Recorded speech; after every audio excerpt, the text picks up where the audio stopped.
तुहरा ला धनी कमाए ऐनी शहर, जानतानी खेत में झुरात होई रहर।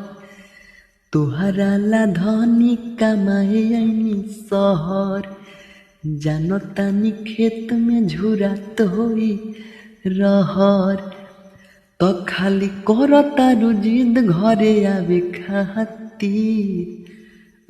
खातिर कोइले बहानी फोनमा बतावे खातिर, बड़ा भातार नामे खातिर हो।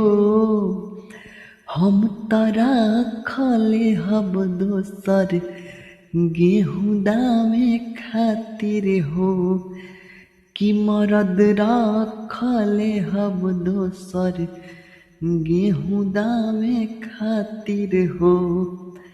हम त रखले हब दोसर गेहूँ दामे खातिर हो। सो हेलो गाइस, आप लोग का मेरा सॉन्ग कैसा लगा? उम्मीद करता हूँ गाइस कि आप लोग का अच्छा लगा होगा। तो गाइस लाइक करें, कमेंट करें और मेरे चैनल को सब्सक्राइब करें। तो फिर मिलेंगे अगले वीडियो के साथ, तब तक के लिए बाय।